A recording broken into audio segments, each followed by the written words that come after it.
Hi, and welcome to Murder, Mystery and Mayhem. Tonight's premiere is a special interview with Alison Oborn, owner and lead investigator of Adelaide's Haunted Horizons, Ghost and Dark History Tours.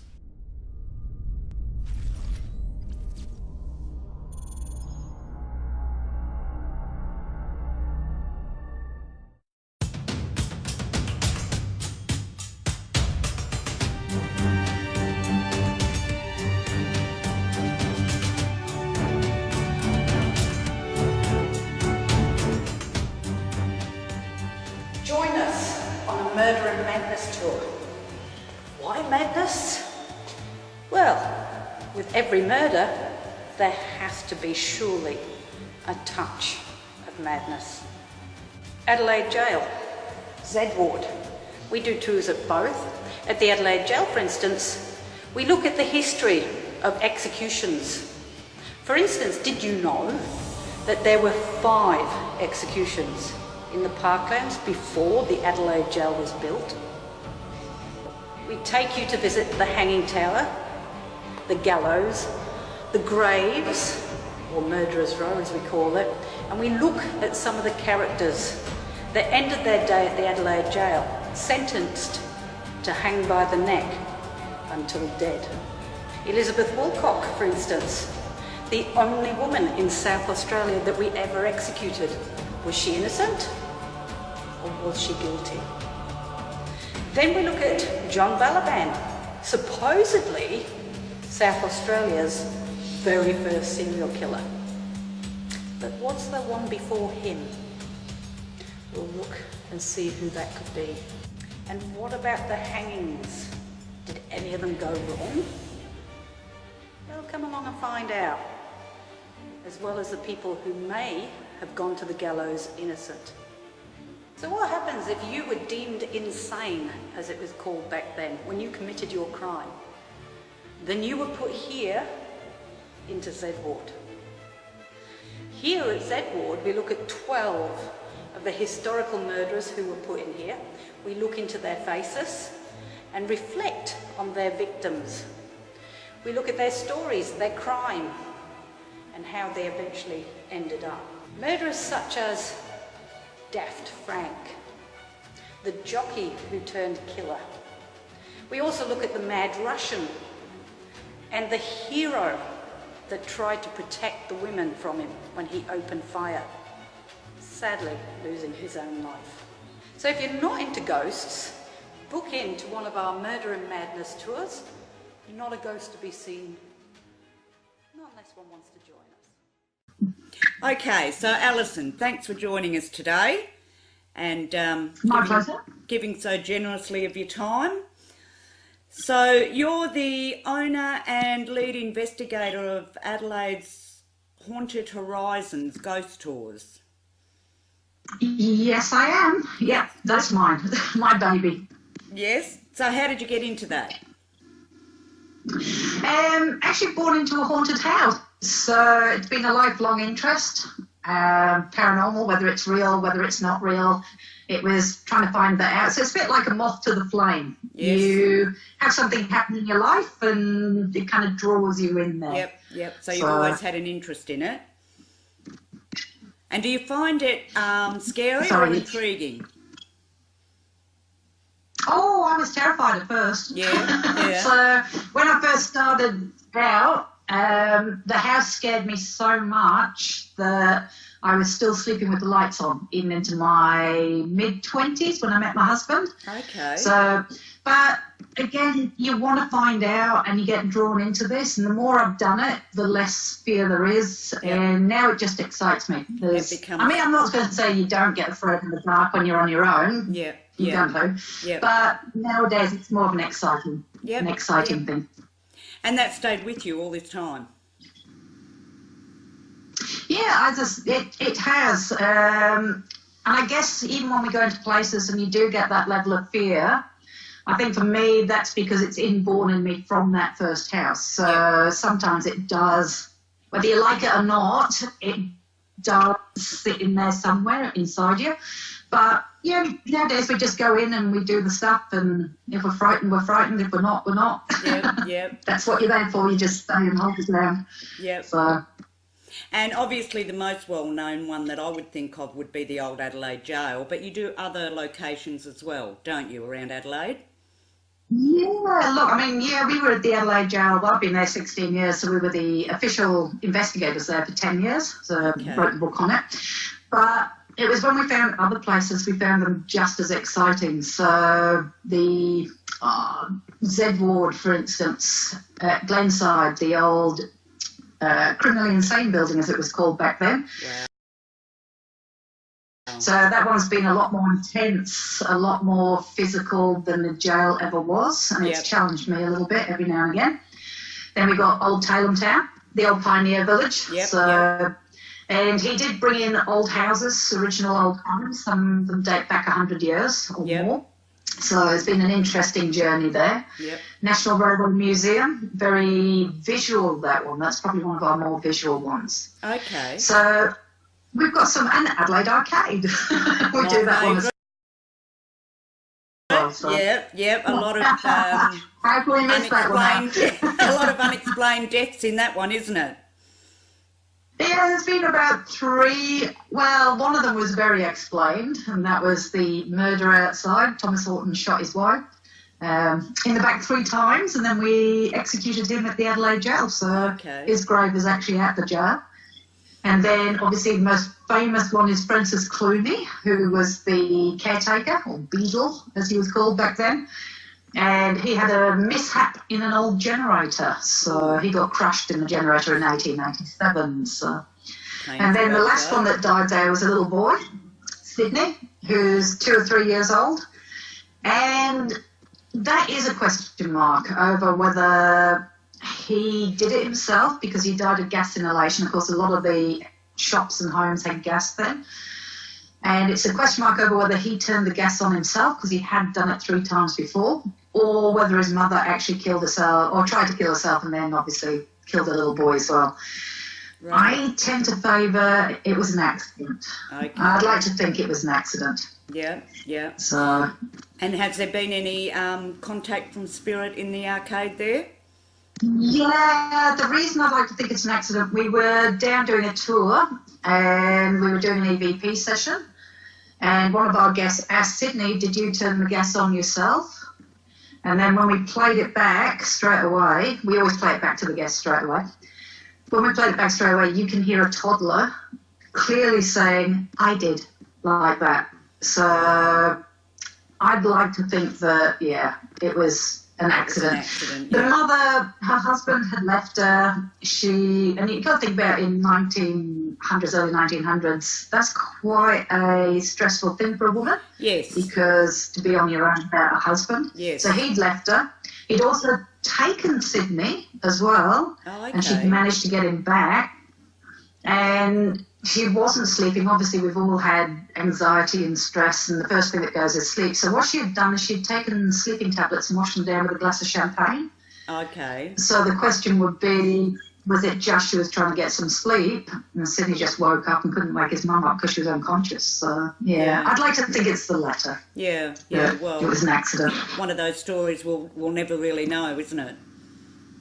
We'll never know. It'll always be a question mark. Yep. Okay, and the tours themselves, so you get a lot, do you have a maximum number of people that can go on each tour? Yeah, look, we cap it, for the walk-around section, we cap it at 20. We find that's kind of a comfortable number, and it's enough to sustain, obviously, as a business.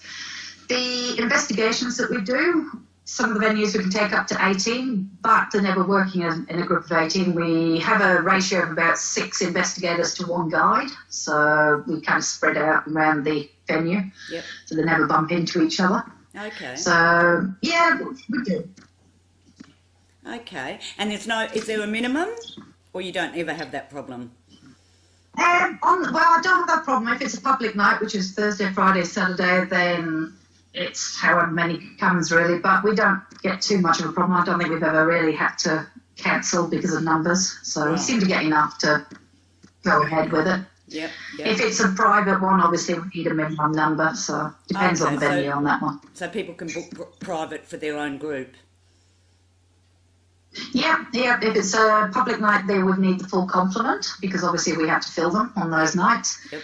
If it's away from a private night, which we can do, then it depends on the venue. But if it's just a ghost tour, we usually say we need about 10 or 12 to get the venues opened up because obviously the costs have to be covered. So. Right, okay. And generally speaking, members of the group have some sort of interaction usually, or it just depends on the night or the day? Yeah, look, we don't promise it. I think if you can find a ghost tour that has it every single time, then you're going to have to question that because that's right. the paranormal doesn't happen. No, it's not like turning on and off a tap, is it? Every day. Yeah. It would be usually when you're not looking for it. Yeah, usually when you're not looking for it. So you were telling me also that sometimes their loved ones can come through. It's not necessarily a spirit connected to that place. Yeah, well, this is what we found, and we have to warn people of this as well, that quite often the responses we get isn't actually with the venue. Yeah. They've got a dead relative. What better time to try and connect when they're sitting there concentrating and focusing with the equipment than if they're sitting at home watching TV. Yeah. So we have had relatives. It's been quite an honour actually to sit there and watch that happen, but we have had apparently dead relatives coming through. The one that is most memorable to me would be a gentleman who came on our Adelaide jail tour, and he thought he'd had a message come through from his dad, so he badgered me to give him the video. And my priority isn't to watch the video, I've got to run a whole business, so if I've got time, I'll go through it.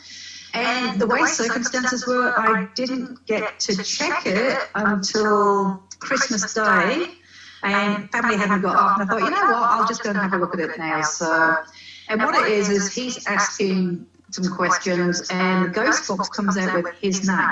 So he said, well, who is it who wants to talk to me? And clearly it comes out with Dad, like that. Yeah. So he says, well, if this is Dad, have you got a message for me? And the response out of the ghost box then was, I love you, as loud and as clear as day. So snipped it off, sent it to him that morning. I got a message back straight away going, you will never know how much this meant, because he never got to talk to his dad before he passed away. And he was always unsure whether his dad was proud of him or whether he was loved him, because they were a little bit at odds, so it meant such a lot to him. It's just funny how it all set up so that I could get to listen to it on the day that it would have meant the most. So, yeah, sometimes it's not with the venue. No, so obviously he's a believer now, I would say. Yeah, I think he's just grateful. He's going to treasure that. Whether it was coincidence, whether it was for real, I mean, at the end of the day, he's now got some closure. Yeah. And much happier. That's really what counts, isn't it? That's really what matters. It's not what someone next to you believes or what the other person believes. It's what you believe and take out of it yourself. That's it. It's how they feel after it is important. Yep. Yeah. And have you ever had anyone want to run out in the middle of a tour?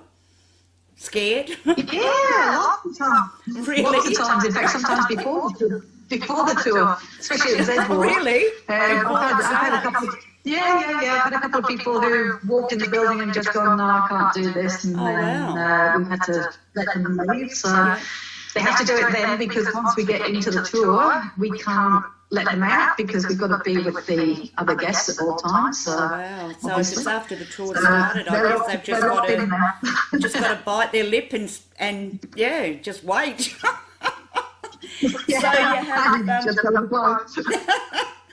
So you have different levels of tours. You have just a normal walkthrough, looking for ghosts and telling stories, etc. And then you have the actual paranormal, where they have all the gear for the voice boxes and that sort of thing, isn't it? Yep. So with the 2-hour conducted tour, we take you around, we tell you what's been happening. If it's at the jail or if it's at Zedwood, then we'll give you a little bit of time in a cell at the end just to sit quietly and see what happens. We call you bait, by the way, but you seem to enjoy it. stick a bait in there, see what happens.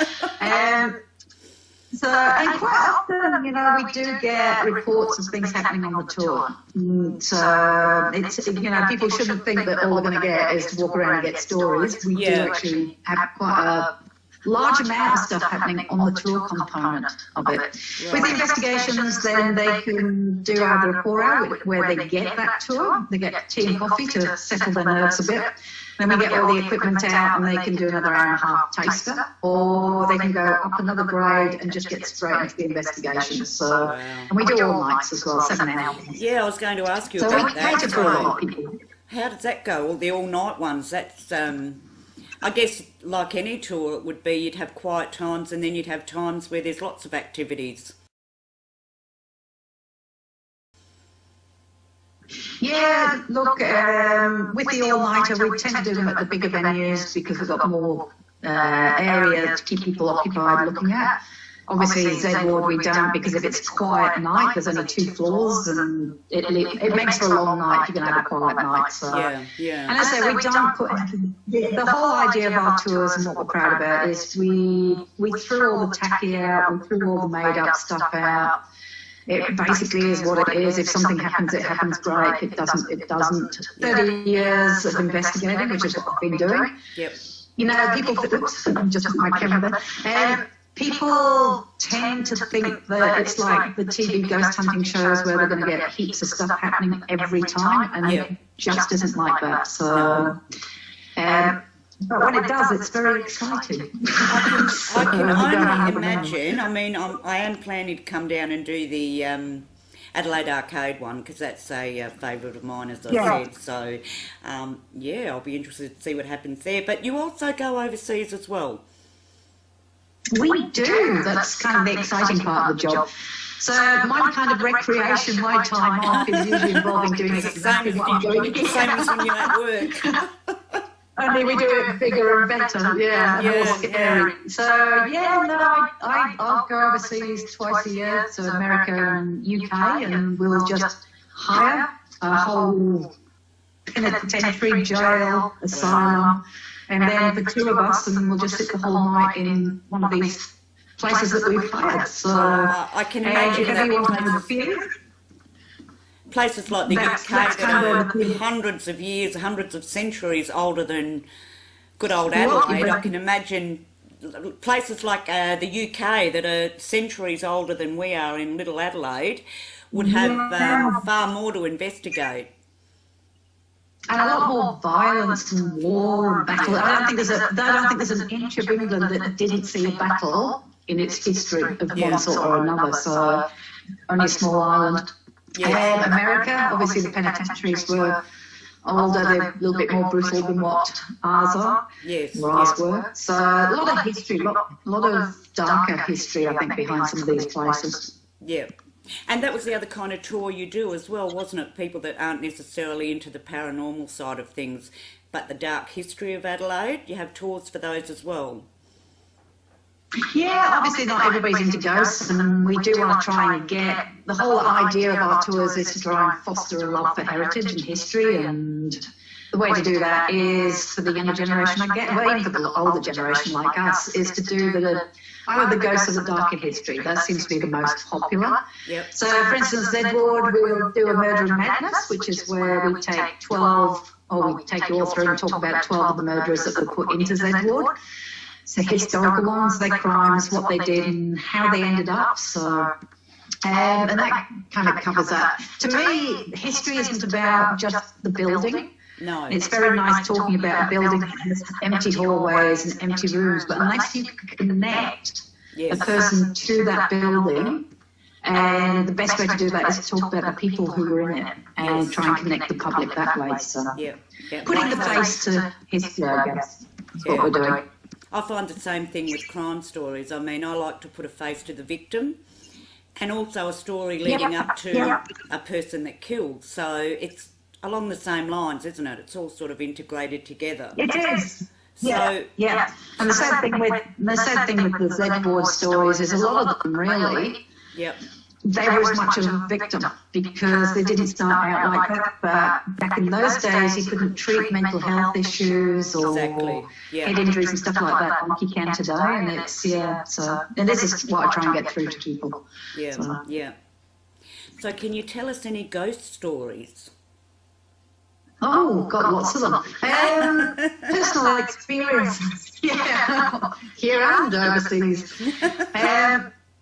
I guess one of them that would stand out as Z Ward is when I was giving a tour one day, and we do it without the lights on, so we don't have the torches on when we're doing it. Okay. And I was doing a tour. We just do it in the dark. It's right like that.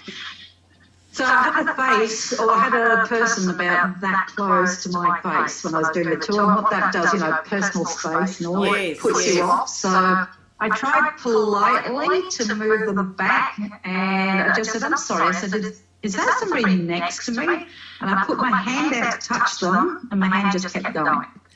Now, there was 4 or 5 people who could see it as well. They thought it was a guest, we all did, and they just freaked out because they said they watched as my hand went out, whatever it was stepped back away from my hand, and then completely vanished in front of them. Wow. So, end of tour in that room.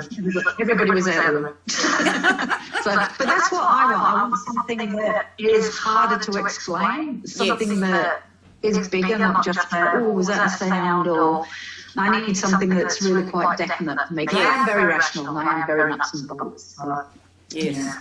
And overseas, one of my probably creepiest ones overseas, or 2 of them, Markham Castle in Wales, down in South Wales. We hired that whole castle for ourselves, and we've gone through a whole series of dark rooms, and we're sitting right at the back of this area. And we could hear, the sound of like crinoline or that swishing of material. Yeah. Like a long skirt or a long dress. Yes, we could hear like a swish. And we're sitting in pitch darkness, by the way. We could hear this swishing of like what sounded like material, but it was circling us in the room. It was going around us. And then we started to get the sound of a heavy male breathing in the room with us as well. Okay. Before there was a bang through a stone. Now we know we were in that building on our own. There was no guides. There was nothing in the room with them. The security guard was sitting outside in the car. He'd unlocked for us. So that can be a bit challenging when you're sitting there with this happening around you, but you can't see anything. And I think the most scariest place I've ever been to was Waverley Hills, which a lot of people who watch the TV ghost hunting shows would be very familiar with. So 65,000 people died there. Wow. It even has its own death tunnel to try and get the bodies out. One person an hour was dying in this place. It was a tuberculosis. Oh, my camera I think it's gone blurred. Yes, it's gone a little blurred. Hang on, let's see if I can get it to, whoops. Focus. Is that focus better? That's good, yep, good. And it's been derelict, it's had gangs, and it's had druggies and a couple of deaths there as well in recent times, so very derelict, 5 stories high. We hired that, and that has to be, even I was really having to push the nerves to go and get into the depth of that, because there's only 3 of us for the whole night. All the guides had gone, the whole building was ours for the whole night, and it was just, that's where I get scared. But you are scared, you'd be silly not to be, and it's just inbuilt in us all, but you just push through that fear, and you just get on with it. Because at the end of the day, that's what you're there for, and you get used to it, and you just keep going, so... Well, if that's where your interest is, certainly it'd be no point running away, would there? Because what would be the point of having the tours otherwise? Exactly, and there's an element of that fear being exciting as well, and I think that's where it becomes an addiction. Yep. Because I guess it's a bit like an extreme sports person. Yeah, you could classify they do it that. For the adrenaline rush. Yep. And I think that's why... not only see the history of these places, but to sit in a dark place, somewhere massive and old, like a castle, And to be in it on your own in the dark without any light, without any supervision, just two of you, I think that's kind of the equivalent. Yes. It's the fear factor, but it's exciting, it's exhilarating, and you push through because of that. You know, you want that hit. So. And you get the old hairs on the back of your neck and the hairs on your arms standing up sometimes, I guess. Yeah, it's more of that feeling in the chest where your heart and your breathing's like doing this. It's an interesting thing to do. We just love it. We love it. We know we're going to be like going, this is going to be hard, but we'll do it. But right. So when you have the overseas ones, people can actually join you for that, can't they? People from Australia can actually join the overseas ones. Yeah, we've for many years now. Yeah, for many years now, anybody around the world, Australia, around the world, if they're on our Haunted Horizons Facebook page and following us when we go away, we always try and do at least one section when we're investigating. We try and do one section for you. So usually for about an hour we'll come on, we'll set up all the equipment, and we'll get you lot to join in on a live feed. So you can ask us questions, you can suggest any experiments that you want us to do while we're there. But so you also listening watch it from as well. Is that what you're saying? You can actually watch it from home? You can sit at home.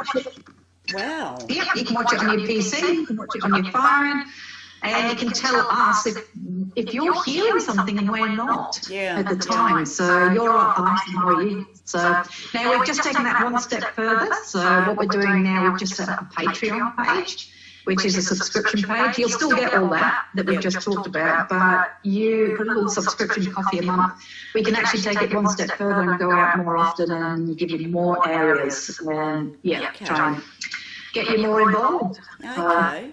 Amazing where technology is taking us, isn't it? Beyond the grave now. I'm having to learn it very quickly. I'm still learning it, as you can tell. So we'll get there. We're a little longer in the tooth than some of these people. So it takes a little bit longer for some of us.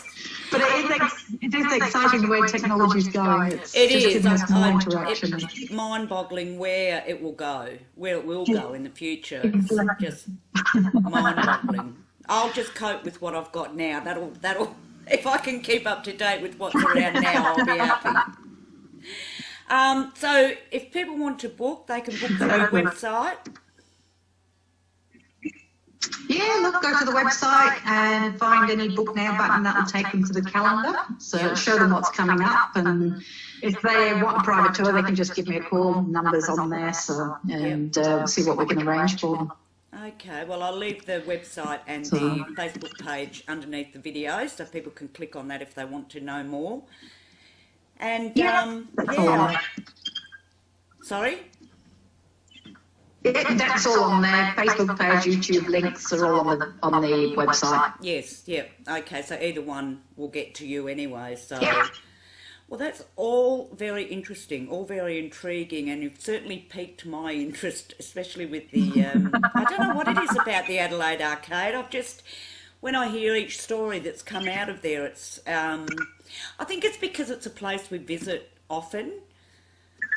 Yeah, it's such an old building. It's still with its old architecture and pieces that put our minds back to that time. I think that's what's intriguing and attractive about it. And it's the oldest shopping arcade now in Australia. So they've just. Yeah, and they've kept it in such a beautiful original condition, and it's just a joy to walk through it. You can walk through it, but we don't spend much time thinking about it. Yeah. So definitely on the tour we actually take you under the arcade as well, because there's an old TV room under there. I didn't know there was an we take you down. Wow. That's where we got that little EVP from the little boy down in the TV room. Okay. So what is down there? Is it just what was it used for originally? The underneath. It was a tea. Yeah, it was a tea and coffee lounge, as it was called back then. So back in the 1800s, 1900s, they used to have a tea room down there. Well-to-do people can go down to have their cup of tea. So yeah. So it's not used today, obviously. But it is a not in a pristine condition now. It is a beautiful building, though. It's like I say, it's like stepping back in time when you go in there. Yeah, oh, definitely. Yeah. So. And I haven't had the pleasure of being in the old Adelaide jail. I've seen photos, obviously, but that's quite an old building too. So that's been closed since 1988, I believe. Yeah, it opened in 1841, so it's had 147 years of working life. Okay. So we had about 300,000 prisoners go through, men, women and children at one point. Oh, really? So, yeah. Yes, we had it all in there. The women were only moved out in the 1960s, so it was a dual sex prison for a long time. Right, okay. Well, yeah, I guess if they imprisoned women, there would have been children connected to them as well, born in the prison perhaps. Yeah. Yeah, look, we had a few babies that were born in there and a couple of children that went in. But also obviously laws changed when it was first opened. Then children like pickpockets, homeless kids, they would be put in their street urchin just like everybody else. So they didn't have like children's centres or anything like that back in the early 1800s. It was, they all went in there. Oh, I've never even thought of that, to be honest. Until they opened children's homes and... Yeah. I've never thought of that because, you know, the juvenile system's always been around in our lifetime. So, they actually imprisoned children with adults. That must have been horrendous for them. Yeah, back in 1841, it was kind of just all coming together. And it wasn't for long because they obviously realised they had to change that. But we really didn't have a jail until 1841, not a proper jail. No, well, we weren't we weren't going to have any crime. No, South Australia was the only state that wasn't settled by convicts, wasn't it? South Australia. Yeah. The only state. They didn't cater for sick people, they didn't cater for mental health, they didn't cater for crime. We had no hospital, we had no asylum, as they were called back then. So, and they just failed to remember that long ship voyages and the stress of coming to a new land is going to create mental health, create crime, it's going to create sickness. And none of that was catered for originally. No. I suppose they thought, well, if we don't set it up with criminals, or convicts, we won't need all that. Yeah, human nature. Yeah. Wherever you go, you're going to get crime. I won't go into the founder, how, was it Hindmarsh that was a bit iffy? I'm not sure now. The founder. Yeah, there's a bit of a question mark over there, isn't there? It was Wakefield that thought it up. It was Wakefield's whole vision, and where he thought up the whole vision was he was sitting in Newgate prison at the time because he would abduct 15-year-olds and take them off and marry them without their permission. Yes, that was the story. And he got caught for the second one, and he got put in jail for it. So much for his convict-free state. Yeah, no, but we'll have this free state. But he did have a lot of. He had become wealthy by then, and he had a lot of wealthy connections, and that's when he set up the South Australian Company, obviously, and had this whole vision of South Australia. So yeah, we've got for such a young city, we've got a lot of history. We have South Australian history that it's just the characters involved in it. You know, Colonel Light and all these original characters were amazing. They should make movies out of them all because it would be so fascinating. Yes. Better than any soap opera. Yes, and right back to the Indigenous days too. I mean, their stories there that it's just endless. It's just endless. If you started to study them, there'd be no end in sight. Just look, people think it's such a young history, and it's not. It's such an old history. Well, it is in that respect. That it goes. Settlers' history is very young compared. So, but no, definitely South Australia is an amazing history. Yep. And it's so vast. I mean, the populated areas are so small in comparison to the outback areas. which makes it a lot different to, say, New South Wales or Victoria, which are heavily populated all over. You have your country areas, but still there's not that great expanse of outback like South Australia has between city and country. Well, that's right. Northern Territory used to be all part of, originally, used to, I believe, correct, wrong, used to be all part of South Australia. Yeah. So it's, just amazing. Oh, very ancient country up there. It's, if you ever drive up there, you really feel it. It's one heck of a drive even today, I think. I used to locate camper vans, mainly because I like photography, so it used to enable me to get across the country. And that, when you're on your own at night, driving on those places, or even during the day, you do feel a sense of ancient. It's a really weird feeling when you're going up there. I can imagine. I haven't done a great deal about that. Yeah, it's worth doing just once. You do feel, especially the road going out to Alice Springs, not Alice Springs, to Uluru. That road especially, I don't know, that one feels just so ancient and mysterious. I'm not a huge spiritual person, I guess, but you can feel it. Yes. It's a weird thing to say, but you can actually feel it. So out there. Yep. All very intriguing, isn't it? We could go on for hours about it, but I know I'm taking up very little time. I know you're a very busy lady, and you've been very generous in your time today, and it's really very much appreciated, and I'm sure the subscribers will enjoy listening to your stories, and hopefully they'll be in touch to do one of your tours. I know I will be. Yeah, or even one of your, the idea of the joining in from home, that's a good one too. Yeah, come and join in. We're off to England on the 30th, so in June we'll be in Ireland doing we've hired Leap Castle, Crumlin Jail, and then when we get back to England we've got the Clink down in London, which is the oldest jail. And also, hopefully, the Ragged School down here, so and a few other places, but that's what we've got so far. Okay. And people from other countries can join in that from their home, even the overseas ones. That's incredible, isn't it?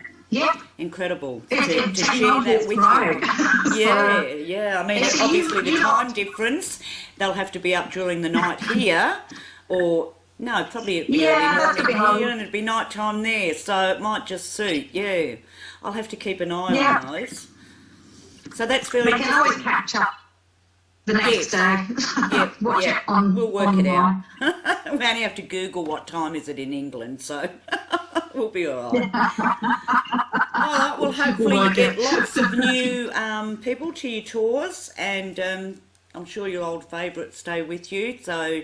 Once they've experienced it, I'm sure they go back.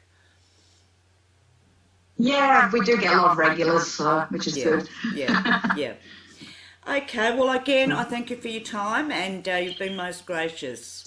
And hopefully we can catch you up again soon. That's all right, my pleasure. Perhaps when you come back from overseas, you can come and tell us some Irish stories or some English stories. That would be very intriguing. How we've gone. Very intriguing. Yeah, no. All right. I'll let you go, Alison. Thank you so much for your time. All right. Okay. Thanks a lot. Thank you. Okay. Bye. That was Alison Oborn, owner of Adelaide's Haunted Horizons Tours. I apologise about the echo later in the interview. I have no idea why that happened. But perhaps closed captions or CC can help with that. You can find the links to the Haunted Horizons in the comments below. Thank you so much for joining us, and bye for now.